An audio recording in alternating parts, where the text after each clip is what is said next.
ಅಶ್ವಿನಿ ಅವ್ರ ಹತ್ರ ದುಡ್ಡಿದೆ ಅದನ್ನ ನೋಡಿ ಜಾನ್ವಿ ಅವರು ಫ್ರೆಂಡ್ಶಿಪ್ ಮಾಡಿದ್ರು ಅನ್ನೋ ಮಾತು ಬಂದಾಗ ನಿಮ್ಗೆ ನನಗ್ ನಿಜ ಹಿಂಗೆಲ್ಲ ಒಬ್ಬ ಮನುಷ್ಯ ಥಿಂಕ್ ಮಾಡ್ತಾನ. ಅಯ್ಯಯ್ಯೋ, ನನಗ್ ಹಂಗಿದ್ರೆ ಎಷ್ಟು ಈಗ ನಾವು ಅಂದ್ರೆ ಒಂದ್ ಜರ್ನಿಯಲ್ಲಿ ಎಲ್ಲ ಎಷ್ಟು ಜನ ನಮಗ್ ಪರಿಚಯ ಆಗ್ತಾರೆ, ತುಂಬಾ ರಿಚ್. ನಾನ್ ನನ್ ವ್ಯಕ್ತಿತ್ವಕ್ಕೆ ಬೆಲೆ ಕೊಡೋದು ಯಾರೇ ಇದಾದ್ರು. ನನ್ಗೆ ಹಂಗೆ ಯಾರು ಕಾಂಟ್ಯಾಕ್ಟ್ ಅಲ್ಲೇ ಇಲ್ಲ. ಹಂಗ್ ನೋಡಿದ್ರೆ ಹಂಗೆ ಇದ್ ಮಾಡ್ಬೇಕಾದ್ರೆ ನಮ್ಗೆ ಎಷ್ಟು ಜನ ಪರಿಚಯ ಇರ್ತಾರೆ. ಫ್ರೆಂಡ್ಶಿಪ್ ಎಲ್ಲ ಆಗೋದು ಒಂದು ಟ್ರೂ ಫ್ರೆಂಡ್ಶಿಪ್ ಆಗೋದು ಕೆಲವ್ರ ಜೊತೆ. ನನ್ಗಿರೋದೇ 2 ಫ್ರೆಂಡ್ಸ್. ಸೊ ಆಸ್ತಿ ಅಂತಸ್ತು ನೋಡಿ ಫ್ರೆಂಡ್ ಮಾಡ್ಕೊಳ್ಳೋ ಅಷ್ಟು ನನ್ಗೆ ನಂದೇ ಒಂದು ಆರೋಗ್ಯನ್ಸ್ ಇರುತ್ತೆ ಆ ವಿಚಾರದಲ್ಲಿ. ಸ್ವಾಭಿಮಾನ, ಅದು ಆರೋಗ್ಯನ್ಸ್ ಅಲ್ಲ. ಆ ಸ್ವಾಭಿಮಾನಕ್ಕೆ ಇದಾದ್ರೆ ಅವ್ನ್ ಬಡವ ಆಗ್ಲಿ ಶ್ರೀಮಂತ ಆಗ್ಲಿ ಫ್ರೆಂಡ್ಸ್ ಅಲ್ಲಿ, ಅಂದ್ರೆ ಶ್ರೀಮಂತರೆಲ್ಲ ಕೆಟ್ಟವ್ರು ಬಡವರೆಲ್ಲ ಒಳ್ಳೆಯವರು ಅಂತ ಅಲ್ಲ.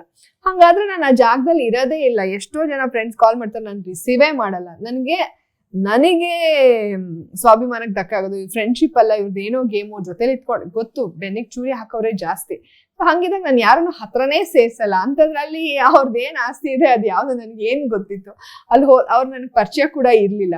ಇಂಥದೊಂದು ಮಾತು ಬಂದಾಗ ಅದ್ ಹೇಳಿದ್ ಯಾರು ಅಂತ ನಂಗೆ ಅವ್ರು ಗೊತ್ತಾಗ್ಲಿಲ್ಲ. SRನು ಪ್ರಶ್ನೆ ಕೇಳಿದಾಗ ಇಲ್ಲಿ ಬಂದಾಗ ನೋಡಿದೆ ಧ್ರುವಂತ್ ಇಂಥ ಒಂದು ಗತಿಗೆಟ್ಟ ಮನಸ್ಥಿತಿ ಧ್ರುವಂತದ್ದು ಅಂತ ನಾನ್ ಅನ್ಕೊಂಡಿಲ್ಲ. ಬಹುಶಃ ಅವ್ನ್ ಹಂಗೆ ಅನ್ಸುತ್ತೆ. ಈಗ ನಾವು ನಮ್ಮ ಅಭಿಪ್ರಾಯಗಳು ಏನೇ ಬಂದ್ರು ನಾವೇನು ಅದು ನಮ್ಮ ಮಾತಿನ ಮೂಲಕ ಅಭಿಪ್ರಾಯ ಬರುತ್ತೆ. ಬಹುಶಃ ಧ್ರುವಂತ್ ಹಂಗೆ ಅನ್ಸುತ್ತೆ.